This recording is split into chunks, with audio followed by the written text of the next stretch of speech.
We got a few people here today. Should have an interesting conversation. Hello, everyone. Welcome to Coffee with the Councilors. We have quite a few people both on Zoom, and here comes the ailing Mr. Bruce. Hope you're feeling better. I'm doing a lot better. Thank you.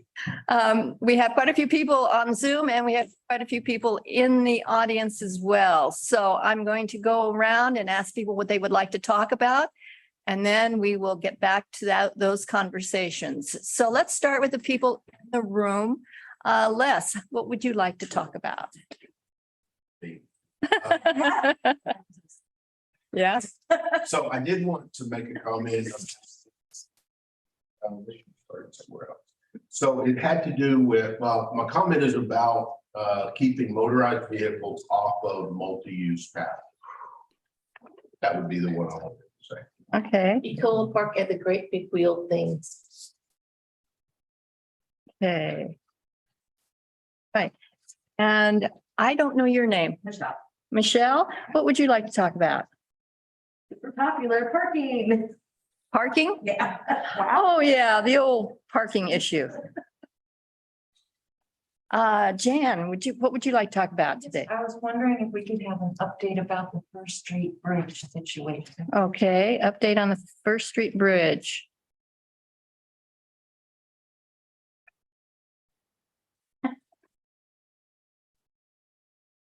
Okay, and Lynn. Mine will probably go to a letter to the council. It's about the RV parking downtown. Okay, I'm sorry, we need to get rid of it. If we're not gonna have 18-wheelers in town in the middle of the day, we don't need to have these people with these 24-foot trailers pulling behind them. We got one almost stuck in the green dump yesterday. okay, so we'll talk about that. Hi, Amy. This is your first time. What we do is we go around and ask people what they'd like to talk about, if anything. And then and then we'll come back to your conversation after we go through all the people. Is there anything you'd like to talk about? No. Okay. Well, this could be a really short session then. Deb, what would you like to talk about? Kyle. Oh, Kyle, I'm sorry. No, I'm just gonna hang out and observe as well Okay. so far. And you'll notice those who say they're just going to listen always end up participating, and we enjoy that. So that's fine. Deb, what would you like to talk about?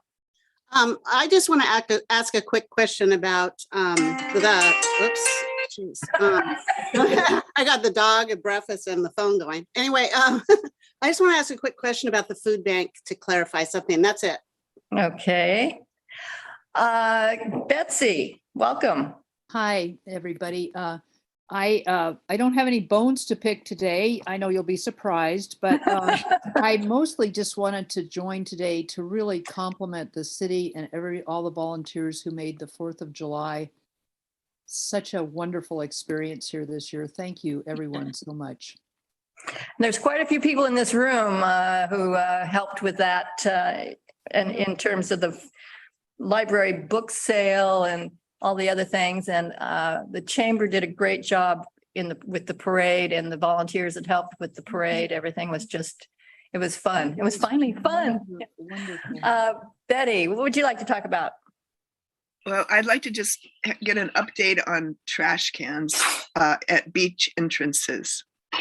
Okay. Ginny, what would you like to talk about?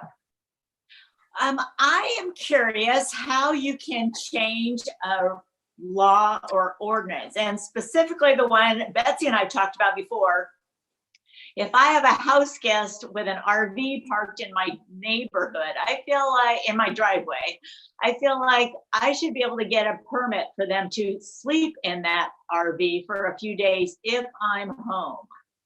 And I'm wondering how I could get that changed. Okay. Lisa, what would you like to talk about today?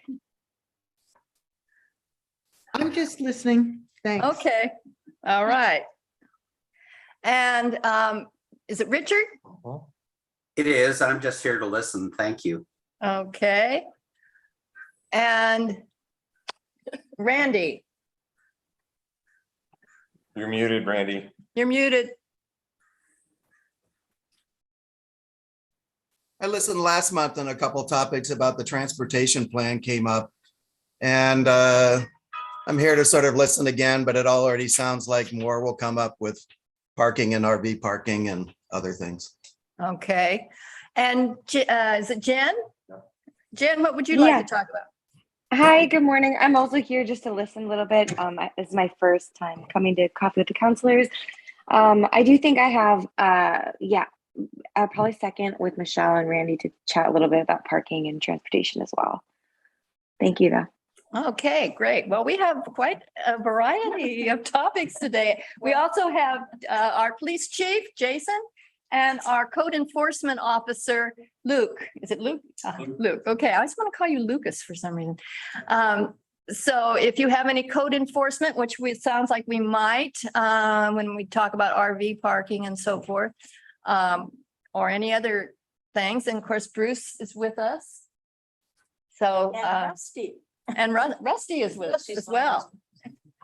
So we have quite a bit going on, and I have a feeling, I don't know if Karen is listening in or not. She's not done. Okay, so I'm not sure we're gonna be, I don't know if we're gonna be able to do the update on the Fur Street Bridge, but we will see what we can come up with.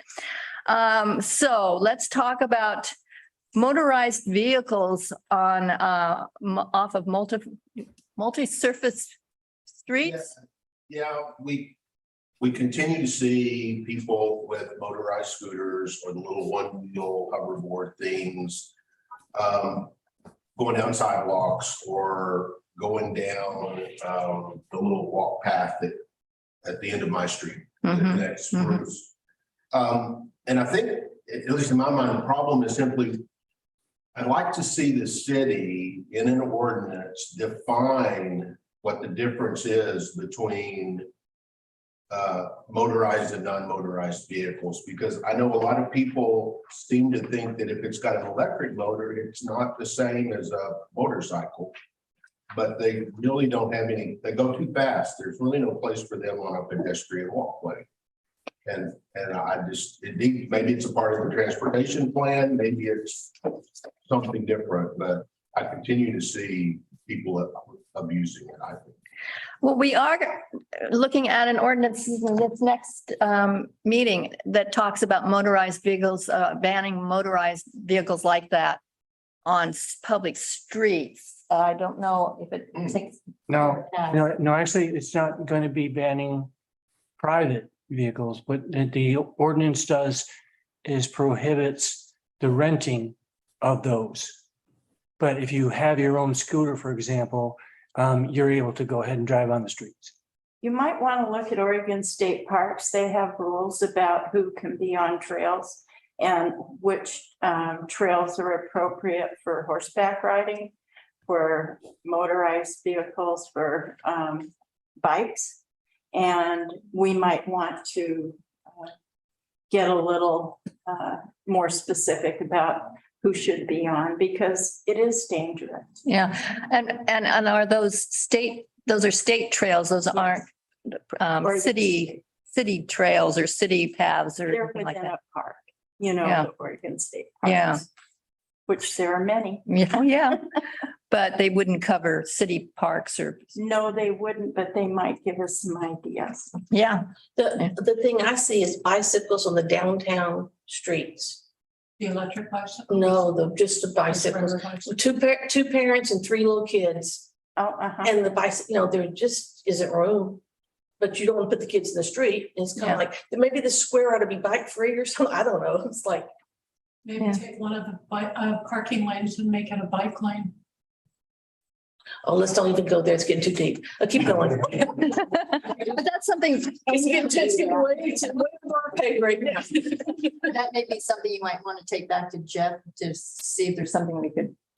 There are bike paths, but but when you hit First Street, there's no more bike paths. Yeah. And then so they hop on the sidewalk. Yeah, I don't know how you regulate. Is there anything that you guys can do about that? It would really come from you guys on what you want on the sidewalks and what you don't want on the sidewalks. We don't allow skateboards, right? Correct. And I think bikes are prohibited too, but I don't know that for sure. What's that? I think bicycles are prohibited, aren't they? Correct. It's just, So bicycles are prohibited on the sidewalks. Is that right? Yeah. Okay. So there you go. And what about motorized scooters on sidewalks or They shouldn't paths? be on sidewalks either. Okay, so if you see something like that, do you say anything or? can Yeah. you- Okay. Does that answer your question, Les? It kind of does. It's just that as we move forward with our new ordinances or we move forward with the transportation plan, I'd like that to maybe be more clearly defined. You know, that we're talking about several multi-use connector paths as a part of the TSP, and whether they happen or not, I mean, it's just me, I guess, but I don't think a multi-use path is intended for motorized traffic. And there's really nothing yet that says that that's the case. It's just my opinion. Okay. And I don't mind bicycles, by the way. I think they control themselves and they're quiet enough. But once you get a motor on it, they just move too fast for pedestrians. Well, and like Sam said the other day, a bike can go 20 miles an hour. Sure. So that's pretty, and people don't think electric bicycles are motorized. Well, they are. Because they're bike. It's just. Yeah, and also you have to pedal them sometimes. Mhm. So it's a bike. Counts, that doesn't count. One of the issues we'll have on all of these is defining what is a vehicle, what is a bicycle, all of those things. Take pictures. Yeah, well, pictures, I mean, writing it into law is where we have the problem. Morning. How you doing, man? you're late. I know. Okay, He only has 40 appointments today. what's that? Says he only has 40 appointments today. Yeah, right. Okay. remember when life was easy. Oh, well, yeah. And then you made it hard yourself, so. Conflicted, buddy. All right. Michelle, you wanted to talk about parking. Okay, yeah. And what would you like to talk about? So as a business, we pay for a parking fee and it's for a phantom parking spots, I believe. Obviously, it's a huge problem right now. So first of all, what's the fee for? Where does it go? And I've also heard that older businesses got grandfathered in. I'm not sure if that's true. And they don't have to pay a parking fee. Just curious about that. And then also, second part, has there been a study on the efficiency of the information aids? And how is that benefiting downtown and the entire community? And how much does the information aids, how much do they cost the taxpayers? And where's that information that we can find? Like, where's that going to? What we're getting tickets, what's happening with all of that stuff with the information aids and the parking and the phantom parking spots? Okay, so we have only an hour. So we may be able to answer a little bit of your question, but not everything. Where would you like to start, Bruce? I can address the parking spots. The ordinance requires that anybody that develops, depending on the size of the building, has to provide on-site parking. And that is almost impossible for most of the businesses, as you're looking through downtown.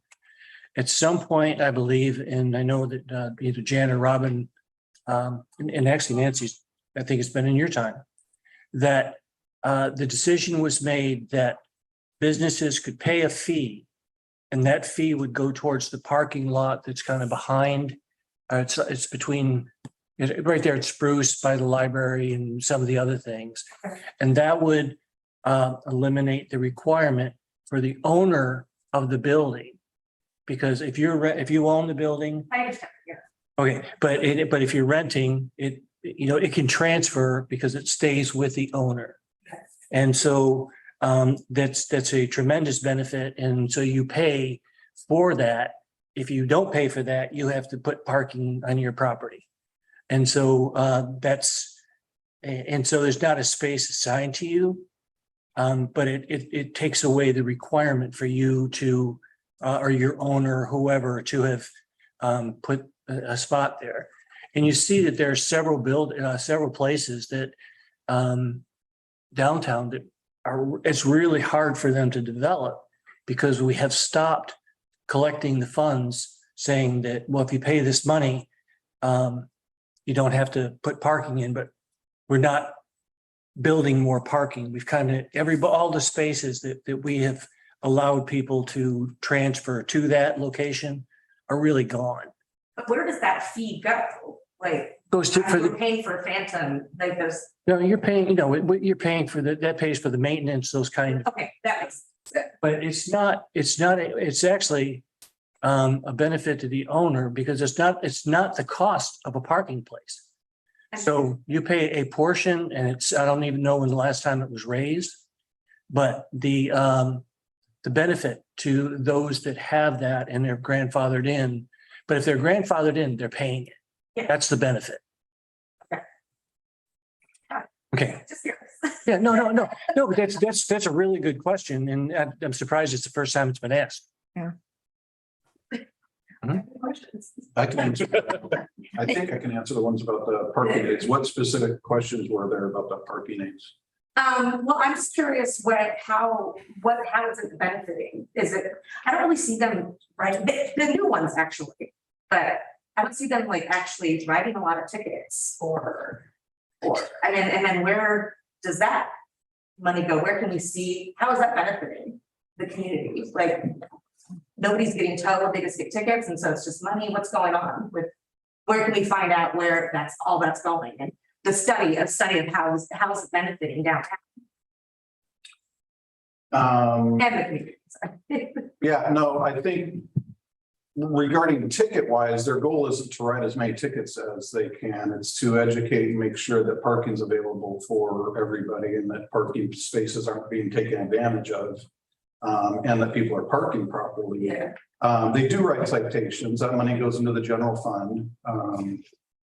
And the benefit obviously is to create more parking, make sure that there's parking available for people, but also to administer information when people need to get places. Yeah. They do several things throughout the day, running around, picking up found property, helping out with lost children, that type of stuff, as well as dealing with the parking issues and traffic control. I like, I'm not bragging on them or anything.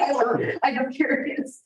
Yeah, I'm just wondering if there could be like a public number, like somebody parked on the sidewalk and it was there for hours. Yeah, you can always call the non-emergency number or the police department. We'll get, if they're not available, we'll send an officer at any time of the day.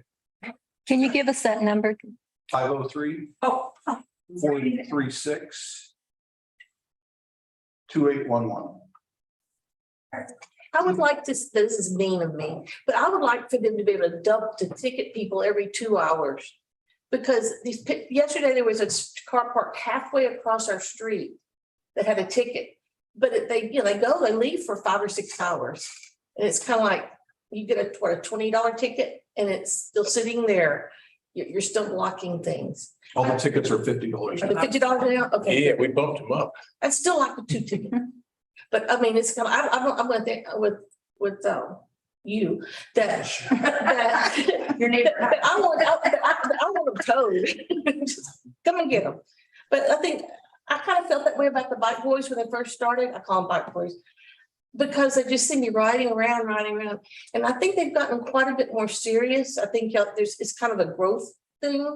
And I do see them. The other day I was at the post office and there was an emergency call for medical and they were stopping traffic and doing stuff.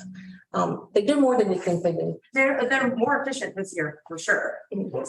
There's another thing too. Say that I've lived here about 8 years. I think they're awesome. Thank you. Not just this year. They have responded when I've stopped them on the street. They tell people when they're illegally parking and where to find parking. They've helped me when people would just parallel park in front of my visitor parking and dump their trash. And, and they were perfectly happy to write a note for somebody who didn't dump their trash. But when I got angry when somebody just dumped their trash and they very happily wrote a ticket for me for it. But they're nice. I mean, I've seen them give interactions. I think they're awesome. Well, and I'm curious. Just like all of us, they're a work in progress. Yeah, I also like, it's costing the taxpayers money, Yeah. obviously, so I'm just curious, the Michelle? efficiency versus. There's another part. I don't look at them as a separate entity. Uh, What they're doing is they're addressing the issues. I mean, we have 1 or 2 police officers on at any time. And they're addressing the issues that police officer would be called on to address. Oh, so it's like an extension. Yeah, it's an extension. So it's the kind of things that you don't need a police officer for, but you need somebody that understands the laws and those kind of things. And also, can report things to the police officers when they're out there. So to me, they are, I think you use the word extension, Jason, but they are an extension, but without them, then all of a sudden that police officer is blanketed with really minor things. Yeah. So, I've had good interactions. So it's just. Yeah, good. it's- Yeah. I don't feel like I'm like, yeah, it does. It's a lot of them is, it's a first or second job and, they've got to learn the things and it's kind of I have fun this year. What we got. Just a some- quick- Just say, I'm sorry, but there's one that's been here a little bit longer and you can just see him kind of, guiding them along like Mama, Papa Duck. And he's teaching them all the things and where to go and what to look for. And they're getting better. So thank you. Thank you for your comments. I'm sorry. Go ahead, Lisa. It was Jen. Or Jen, okay. Oh, it was Jen. Sorry to interrupt you. One quick question I have is if they are extensions, sort of the police department, is there something, I don't know if it is like weekly or the end of the season, since they're really, really in the streets, kind of in the madness, is there like a large debriefing that they have that they've observed that are really large issues or just like common issues that we don't see and like ways that they've discovered to be more efficient? Or I just think like they probably have so much information from what they've witnessed on how, I don't know, how it could impact how we maybe write laws or certain codes based on their debriefing each season or week. And is there transparency into any of that information? Yes, we do a debriefing at the end of each summer and actually 3 of them are college interns. So we meet with them and their instructors every week to talk about things that they need to work on and things that they want to do, because we're trying to give them a broad experience of different things to deal with. But also at the end of the summer, we get with all of the parking aides to talk about different issues. There's different things that we need to work on as a city, whether or not some of the parking spots are good parking spaces that are available or if those need to be changed. And areas of concern with traffic flow. We've had areas that we've had to restrict parking because of the traffic flow and accidents that were happening. So there are eyes and ears on different things that keep recurring that we don't see every day. So it is important that they take note on that for the end of the summer briefing. Oh, that's great. Awesome. Thank you. Okay, let's move on to an accompanying issue, which is Lynn's RV parking in the downtown area. What are our rules about that? Well, it was the RV parking, the RV, the big duck ponds. And there's no more places and the people don't know what to do. They keep on going. They wound up at the green dump. And we had to get people to back up, to get them out, to get them through. I think that could be better used for employee parking in town. Why are we subsidizing these people? Why do we have this obligation to provide free parking for vehicles? We want to allow freight vehicles in during the middle of the day, probably with their new TSP. Why do we welcome these? Where would you put them? I would put them away. Where's a way at? I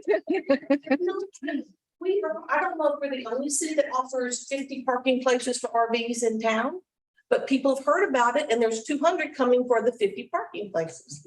Well, we have same problem with cars. I think, too. You should provide parking for extended vehicles like that. Now, these I thought were a really good idea for the buses to come to Haystack Rock, but I just feel like if they're going to come, they should get an RV spot somewhere and come and visit.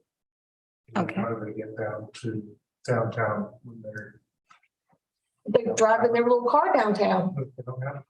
Well, most of these are, they're big travel trailers. I mean, that's not my problem. If they want to come in their big RV, that's their problem. The town is too little to handle the traffic. And that's why I'm not gonna talk anymore, because it's my opinion. Okay. So I don't know if you want to speak to that or not, Bruce. Just skip it, Bruce. They don't hurt my feelings. No, it's a policy issue. I mean, It needs to be addressed in policy, not. that's all, yeah, that's what. It's how do you want to use those spaces? And if everybody that worked downtown had a dedicated parking place, we'd have lots more parking for visitors that do come in cars. They have phantom places. Obviously, second. I think Randy wanted to say something. Did you want to say something, Randy? Yeah, this is a good example of RV parking came up lots of times in people's comments and the surveys that were done in the strategic, the transportation strategic plan. But RV parking, either as a policy or any other plan, isn't even addressed in the strategic plan. Well, we'll take care of that. Okay, well, that's something maybe we should ask Jeff about then. Poor Jeff. Okay. All right. Have you got it off your chest now? Okay. All right. Can we get an update on the First Street Bridge? The application is for a grant to study the First Street Bridge. It's not, that's all that it is. And then there'll be the next phase and all as we go on. It's a grant from FEMA that we're trying to get. FEMA takes a long time to answer you. And so the application is in, but we've not heard back. All right. Randy? Yeah, and this is another example.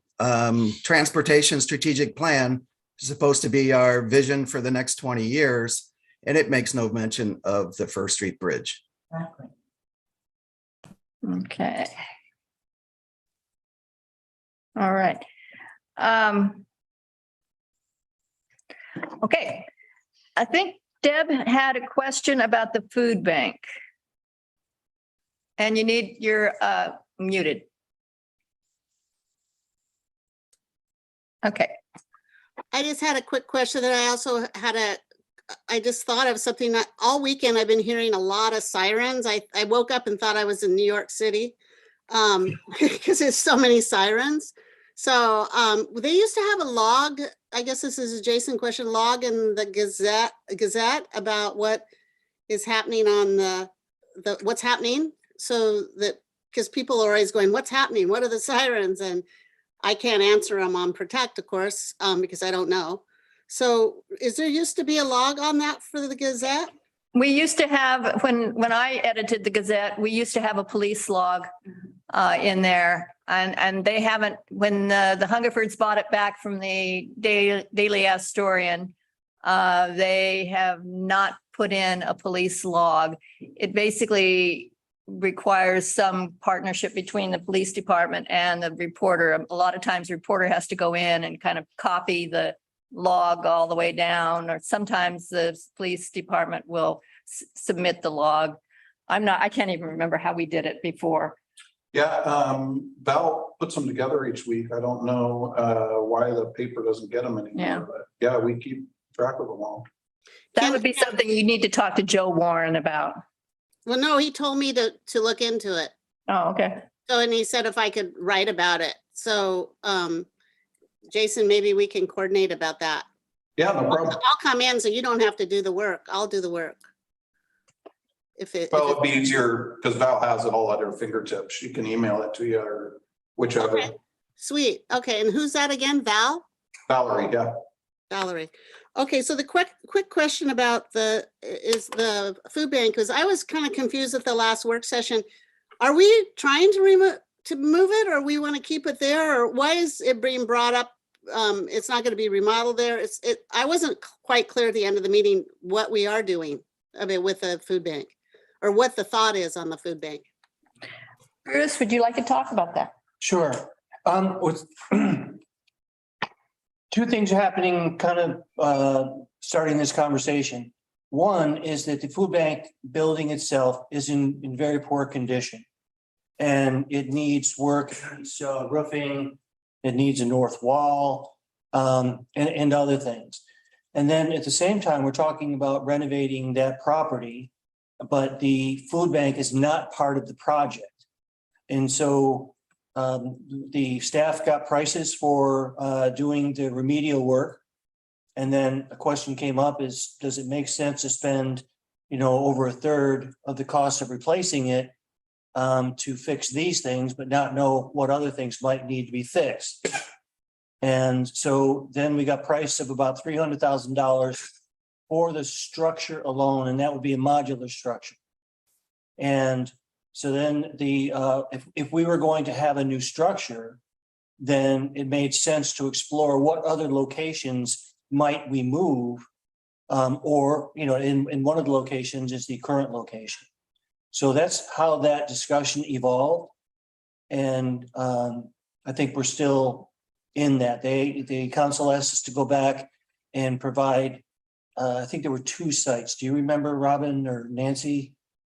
I thought there were 2 locations that you wanted more detail, like the cost of running utilities and other things. I think it was the RV park. Yeah. RV park and Tolovana. Yeah. Yeah, so that's, so it's like, if we're gonna bring in a building, I'm sorry, we would never move that building. I don't think it could stand it. Couldn't move. But if so there's one point, do we leave it in that location and fix it? If we are gonna get another modular, we have the option of moving it to other locations. And so we know we can take the other building out and then put the modular there. But the question was, are there other locations that might do a better job? And that's what we're looking at now.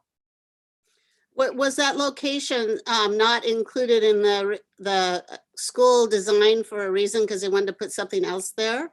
One of the problems is that the school is the funds to renovate the school are lodging tax funds. Those lodging tax funds are for visitors. So the school renovation is basically for visitors. And we can't use lodging taxes to renovate the food bank because it's not a visitor-oriented facility. So that's where the problem is. But there was nothing else you wanted to put in that location? Not necessarily, not necessarily, No, no. in fact, I think the option was to remove the building so that it would be more park-like setting there. Yeah. But listening to all of the people that worked at the food bank, they were so positive about the location where it is that it sure convinced me to think that that was the right place. The concern I have with leaving it there is right now they have a great entrance and exit with cars. If you're having a convention, if you've got things going on, you're going to lose that ability. The manager who will organize the events will accommodate that. Yeah. Okay. Will respect that, I'm sure. And I think one of the big things, there's a lot of things we can take care of with scheduling. And they're open Wednesdays for 2 hours, I think it is, late in the day. And so if we schedule around that, there's no conflicts. So And it was minimal time frame, right? I think it was like 2 hours a week. 3 to 5.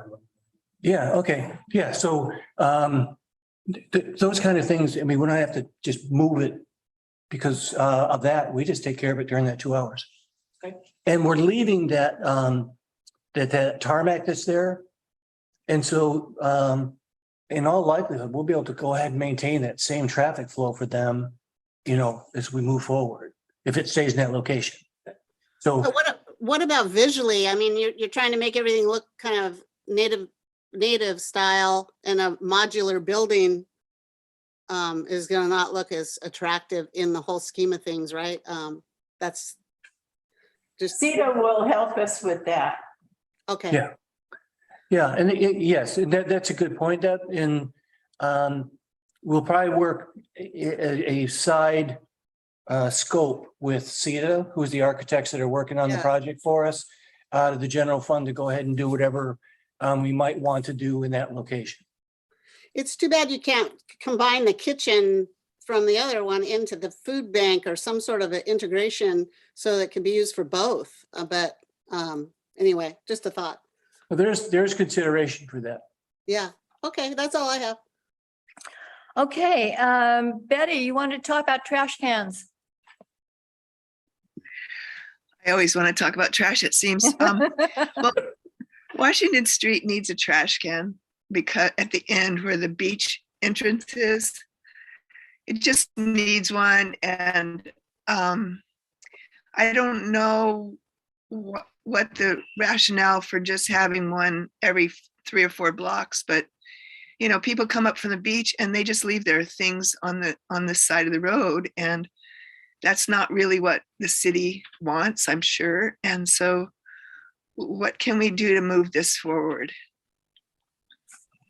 I think we talked about this last year. I thought we were going to get trash cans. We're going to try to get some more, but people feel different ways about the trash cans. Some don't want them in the neighborhood. Others do because it helps keep the neighborhood cleaner.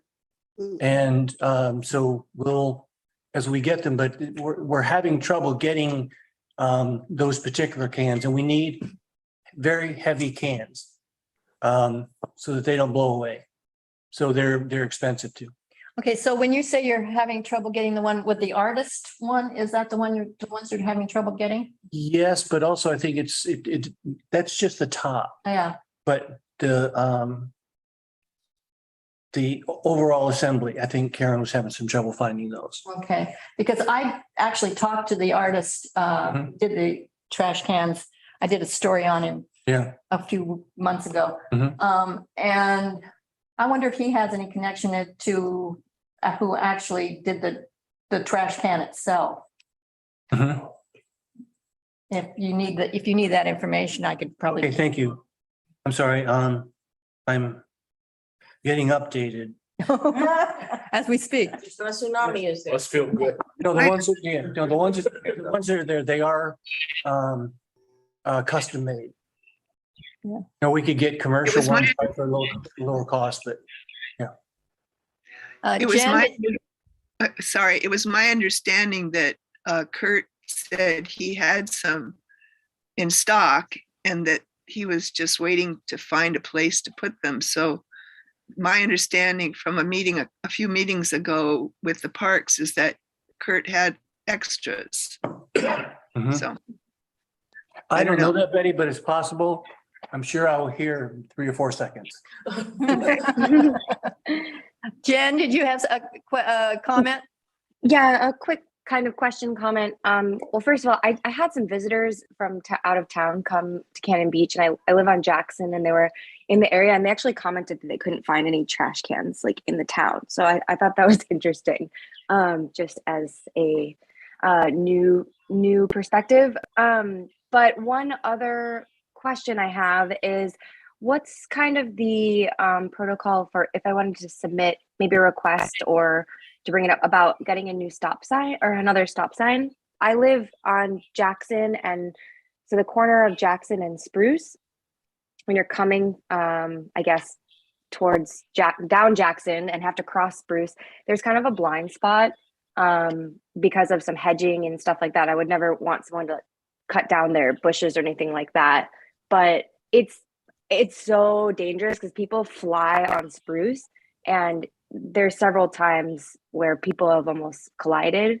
And just curious if anyone else has had that experience there. I know tons of people on Jackson say the same thing that live here, and how I could potentially, get another stop sign. When you're saying stop sign, are you talking at an intersection? There has to be stop signs at least in one direction. There's one stop sign on Jackson, but I'm actually asking for a stop sign on Spruce.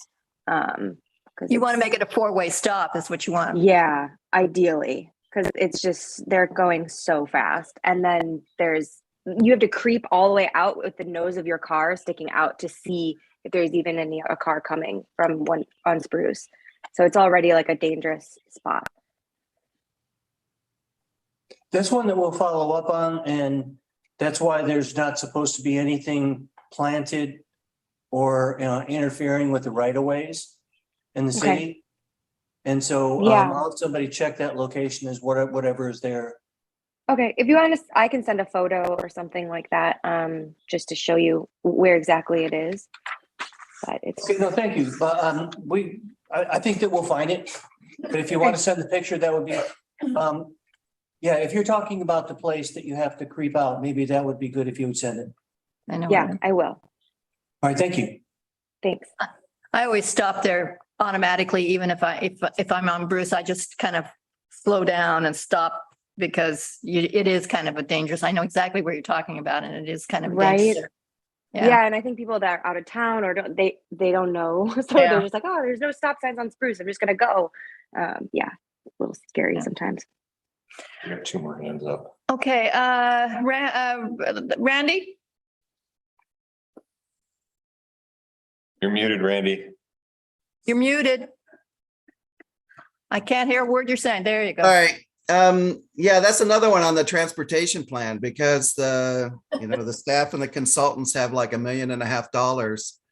million basically pointed at to promote more biking down Spruce, as well as doing improvements along Hemlock and the S curves. And, my take would be we should be pushing bicyclists off of those kinds of car-centric kinds of places and moving them to places like Elm or out onto Ocean kind of thing, and separate bicycles and cars.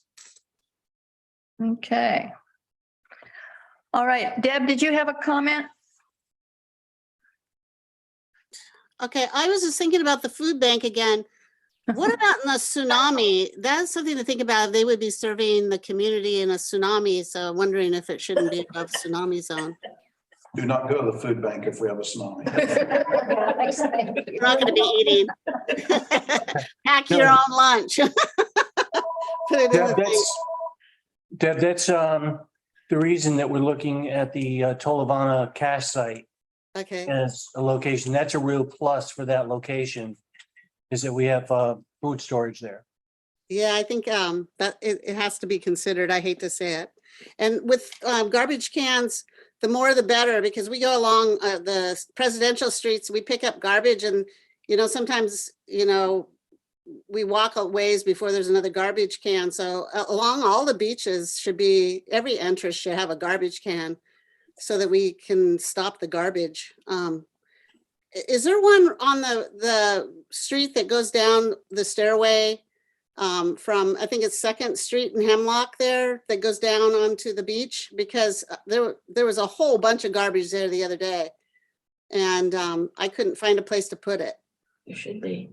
There should be on the top of the stairs. Okay, think I'll so. look there. Okay, that's it. That's all I have.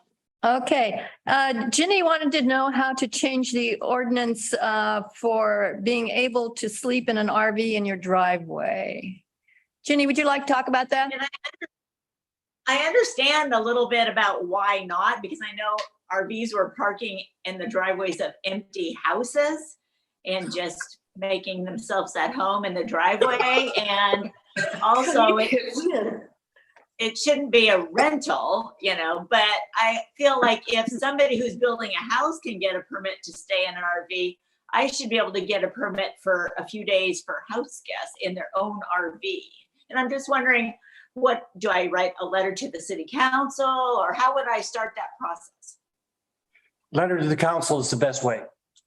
Okay, good. And then, I'm sorry, this is how I work it with council. If you were to send a letter to the city, then I would send it to all of the councilors and say, if anyone wants to put this on a work session, we will. So it only takes one councilor to say, I would like to have that on a work session. And then they all talk about it. And then it's like in the case that you're talking about, it would be a policy decision on whether to allow that. And then if they decide that they want to say, okay, what would that look like? Then the city attorney would be directed to write an ordinance based on their conversation.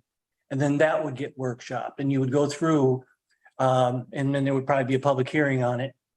And then at some point, the council would either take action or not take action, or they may not even respond and Right. like it's something they want to take up. They're kind of like the Supreme Court. They decide, you know? I don't know if I want that kind of responsibility. Yeah. Jason? Okay. Wow. Okay, good information. All And right. also on the Deb's thought about the police blotter.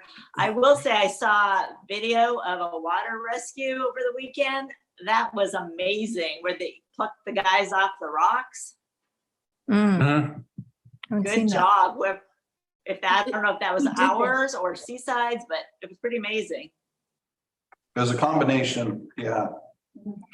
Yeah. And Jason, I believe I'm correct that we are working closely with Seaside because, you know, no organization has enough to handle the whole thing. And so we work together on it. And I know that you're working more closely with the fire department. Yeah. And we have a fire department team now that is assisting. So we actually have more lifeguards out than we've ever had. And they're going through more training together for water rescues and rope rescues, all kinds of things. So that there's some real changes and improvements going on in that realm. It's being There done. was a firefighter that swam out to them yesterday, and then Seaside came in with their jet skis to help get them back. Wow. I just have one question and then I'll get back to you. If we put, if Ginny sent a letter to you and one of us said we wanted to see that on the agenda, she would be notified, right? So that Yes. she could come in and talk about it? Yes. Okay, just want to make sure that people are notified. Yeah. Les, Oh, just go to the order.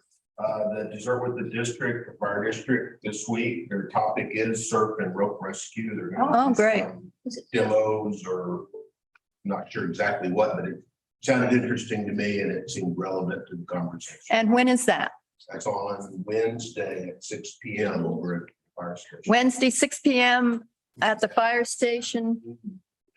But you'll have to- Okay, check the fire district for rope and for rescue, right? Surf and rope rescue. Surf and rope rescue. Okay, Wednesday, 6 o'clock.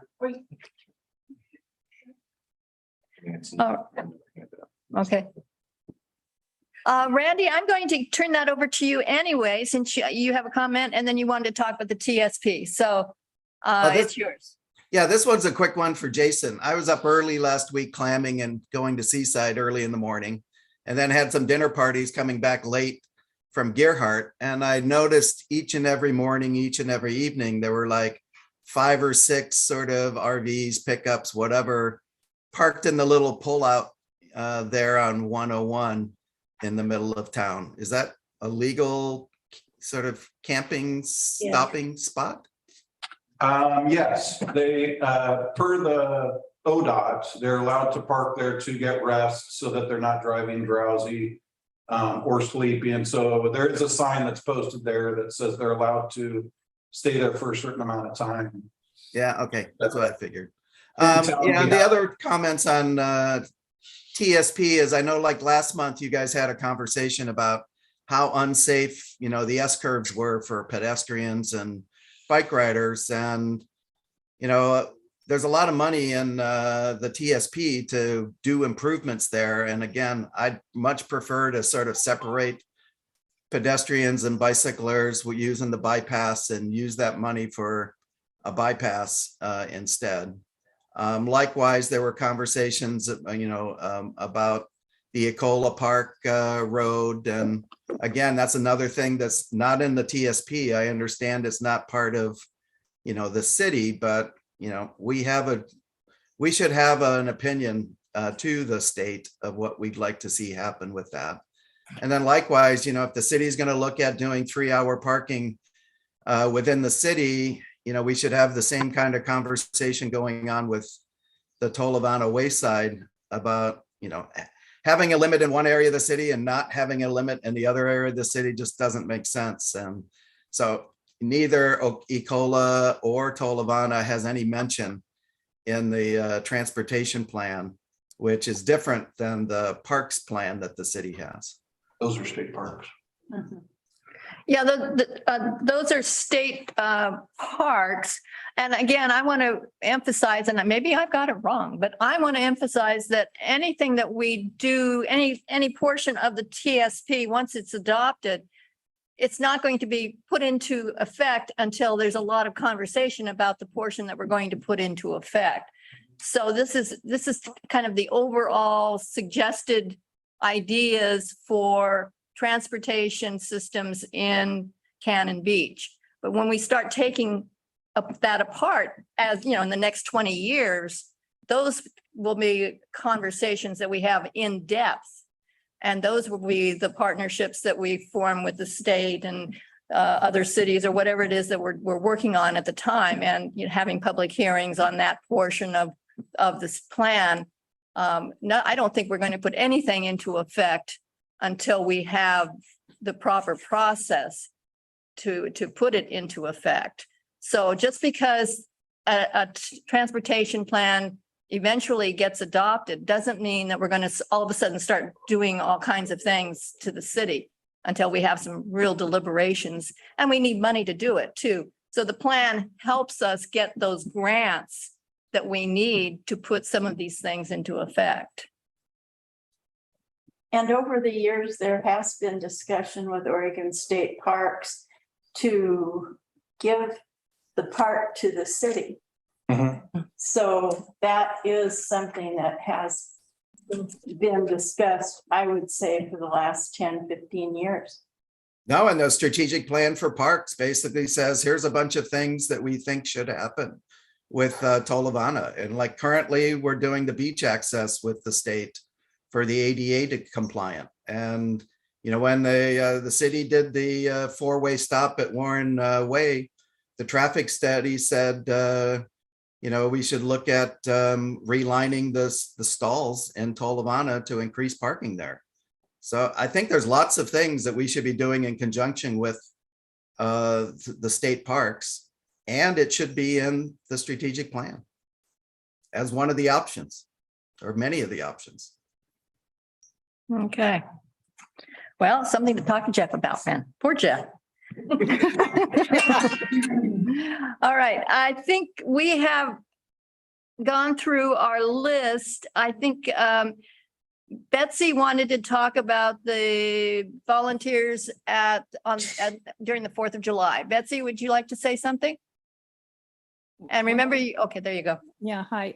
I feel like I kind of said it already. I just thought that everything went so smoothly, and you know, I loved seeing the signs all over town. I think people really got the message. I mean, I get it that we have a sign ordinance and those signs needed to come down, but there were fireworks after the 4th of July. And so you know, I know none of us want to see the city plastered with signs. And I know, as the traveling I've done in my life, sometimes, you know, I'm parked right under a sign in some beach in Maine and don't even see that it says no dogs on the beach. There I am with my dogs on the beach, you know, okay, very nice person's like, oh my gosh, I know people don't see signs, but you know, if you can leave the no parking signs up at Les Shirley Park indefinitely, I'm wondering if we could at least have one of those wonderful red signs right there at Nacoos Park that lets people know as they drive into town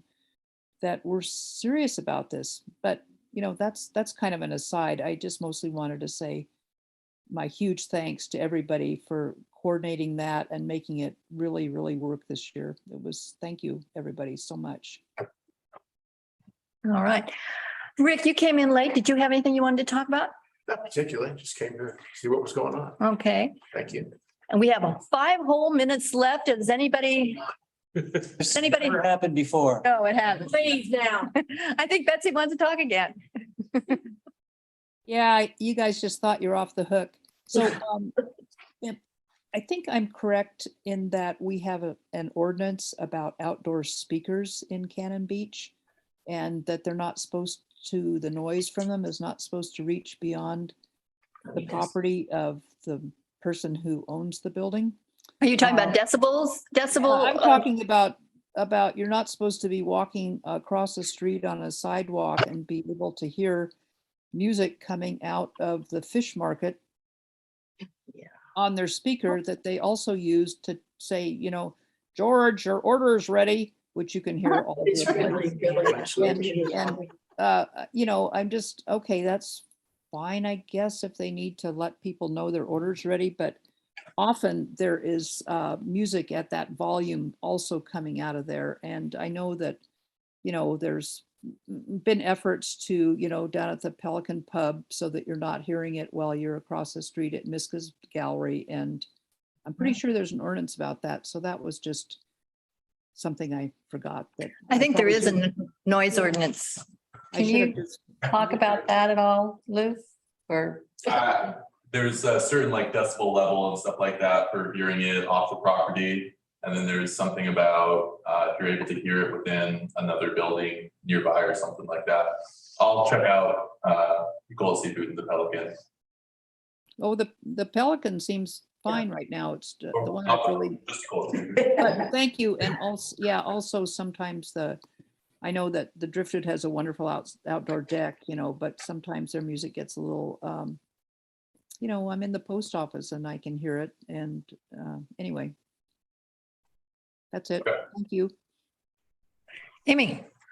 That kind of just made me remember, right across from the post office, there's that musician who seems to be Oh, yeah, here every that's the- summer. And he's taking one of the parking spaces for the post office. We've had conversations about this. If you drive up to him really slowly, he moves backwards. Oh, If you drove up to him really quickly, you move back. But you don't, I guess what I can say is, I'm like, oh, he's taking the parking space and I won't battle for the parking space. What is the rule on buskers here? He's legal as long as he's not staying there blocking people from parking. Like you had said, you know, he does move when people go to park there, and we've talked to him several times and he says, I move when people are parking here. He goes, I just like to have the sidewalk clear when people are walking, but he moves back and forth. And so, Okay, so yeah, we've ran it across. and fight for the parking space. Okay. Yeah. Slowly. Yeah. Yeah. So there's we have one each month. I give him. Okay, anybody else have anything else they'd like to say in 2 minutes? I can ask a quick question. We can always count on you, Deb. Go ahead. There was people, I was on the beach all weekend and there's 15 puffins this year, which is down from, I think, 50 from last year. We have a black oyster catcher nest on the second to Bird Rock at Chapman, which is really cool. There's little chicks.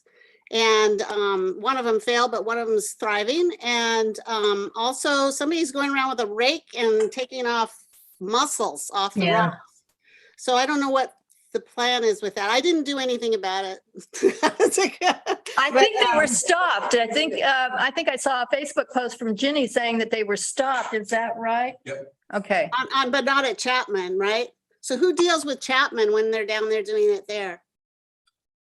I think that the police would, Usually state parks will come out and address it. So I Depending should on call where they're them? at. Yeah. Okay, that's what I need to know. okay, I know somebody was busted at Haystack Rock, Lisa said, in a big way. yeah. Okay, anything else? I was happy to notice that Whale Park is open. Yay. There are no more of the orange barrier signs. No cones, huh? Yeah, so it looks nice. Good, good, great. Well, that's good to know. All right, anything else? All right, well, thank you very much for joining us. We really appreciate it. We like hearing all of your comments. And we will talk to Jeff about some TSP situations and let us know if there's anything else we can do. We'll have coffee with the counselors next month. So we'll see you then. Thank Bye-bye. you. Thank you so much. Finished on time.